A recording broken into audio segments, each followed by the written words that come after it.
જય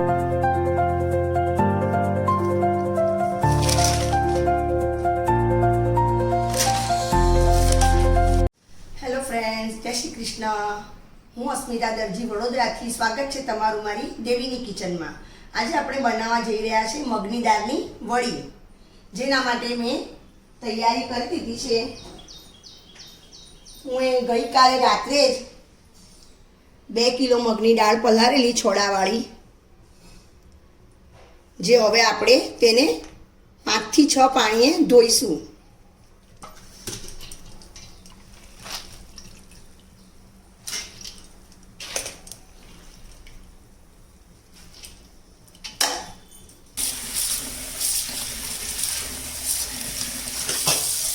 વળી છોડાવાળા દાળની બનાવવાની, જેથી કરીને તે ઓછી બને.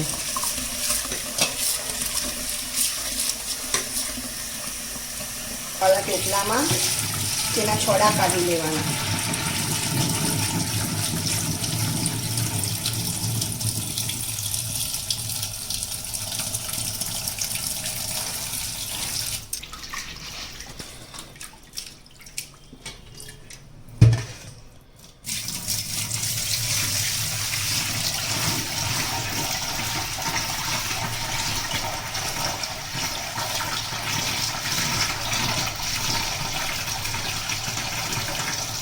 આ રીતે બધા છોડા બહાર આવી જશે. અહીંયા મેં ગઈકાલે રાત્રે જે પલાળેલી દાળ, તેને મેં 7 થી 8 પાણીએ ધોઈ કાઢી છે અને તેના છોડા કાઢી નાખ્યા છે. દાળ ઠંડા પાણીથી જ પલાળવાની છે, ગરમ પાણીથી નથી પલાળવાની, નકર તે સવાર સુધી બગડી જશે. હવે તેમાં નાખવા મસાલામાં મેં અહીંયા 500 ગ્રામ લીલા ધાણા સાફ કરીને મૂક્યા છે. હવે આપણે જેટલું તીખું ખાવું હોય એ પ્રમાણે મેં અહીંયા 2 કિલો પાછળ 250 ગ્રામ લીલા મરચાં લીધા છે, 200 ગ્રામ આદું લીધું છે, 250 ગ્રામ લસણ લીધું છે, 250 ગ્રામ લીલું લસણ લીધું છે, જે મેં સાફ કરીને મૂક્યું છે, અને 6 ચમચી એટલે કે અડધી વાડકી જેટલું મેં જીરું લીધું છે. તો હવે આપણે તેને મિક્સરમાં મસાલા પીલી કરીએ. પ્રથમ આપણે અહીંયા જીરું લઈ લઈશું. એ આપણે અચકચરું જ વાટવાનું છે. અચકચરું વંટાઈ ગયું છે. હવે આપણે આદાને ક્રશ કરી લેવાનું છે. હવે આપણે લસણ ક્રશ કરી દઈશું. હવે લીલા લસણના આગળના ડંઠલ લઈ લઈશું વાટવામાં.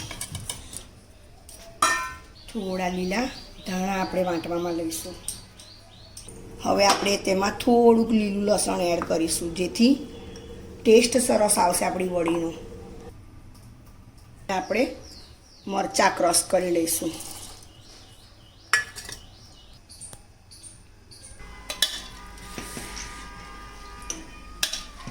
આપણે દાળને અચકચરી વાટવાની છે. એકવાર આપણે આગળ ને એકવાર પાછળ ચલાવવાની, અચકચરી વાટવાની છે.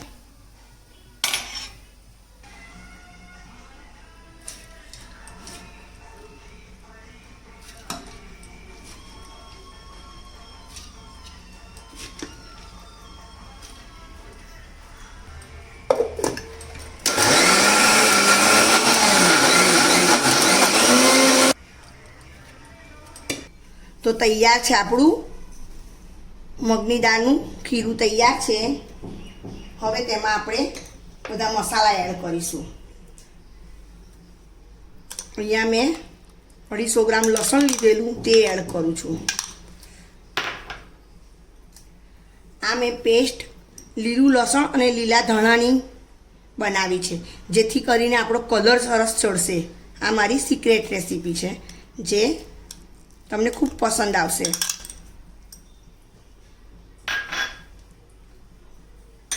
આ આપણું અહીંયા આદું છે. હવે આપણે તેમાં લીલું લસણ એડ કરીશું. મરચું તમારે કઈ રીતે લેવું છે, તીખું હોય તો ઓછું લેવાનું, મોળું હોય તો તમે વધારે લઈ શકો છો.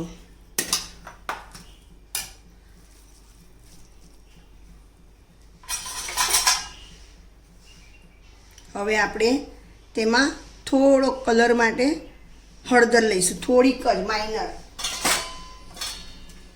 હવે સ્વાદ અનુસાર આપણે તેમાં મીઠું એડ કરીશું. મીઠું આપણે એડ કરીએ એટલે તરત જ આપણે વડી પાડવાની છે, નકર પછી મીઠું તેનું પાણી છોડવાનું ચાલુ કરી દેશે તો આપણી વડી ઢીલી પડી જશે.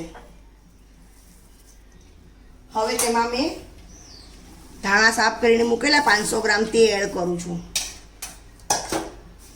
હવે આપણે તે બધું જ મિક્સ કરી દઈએ સરસ રીતે.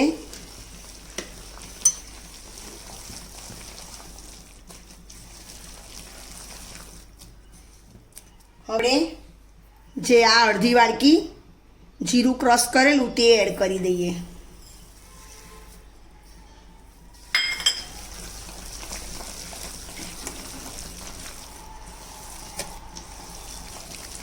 હવે આપણે તેને સરસ મિક્સ કરી દેવાનું છે અને આ રીતે જ તેનું ખીરું જાડું રહેવું જોઈએ, જેથી કરીને વડી આપણી સરસ પડી શકે.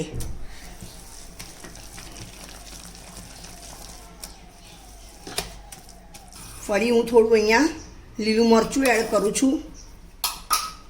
ટેસ્ટ કરી લેવાનું તમારે, તમને કઈ રીતે તેની તીખાશ જોઈએ છે.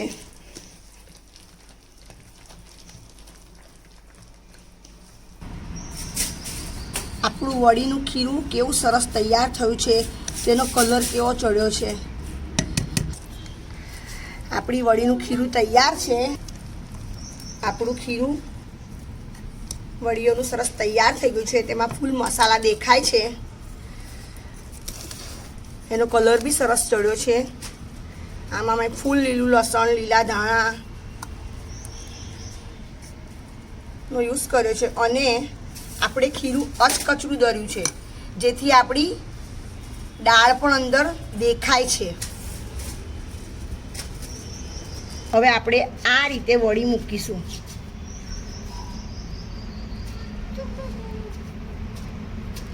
આ રીતે નાના બાઉલમાં કરી લેવાની, જેથી આપણે સરળતાથી ફટાફટ વડી પાડી શકીએ.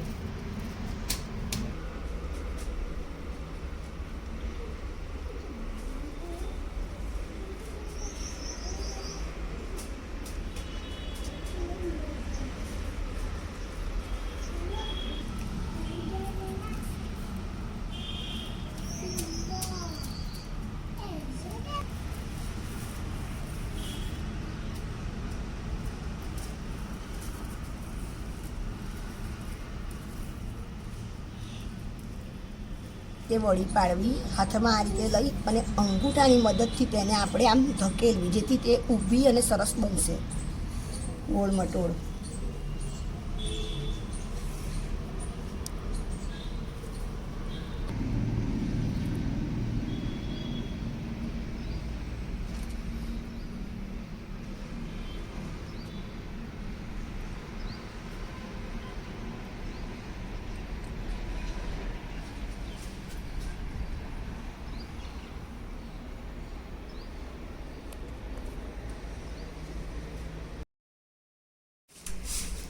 તો ફ્રેન્ડ્સ, તૈયાર છે આપણી મગની દાળની વડીઓ, જે ખૂબ જ સરસ બની છે. આપણે આમાં ફૂલ લીલો મસાલો નાખ્યો છે, ધાણા લસણ આગળ પડતું નાખ્યું છે અને આપણે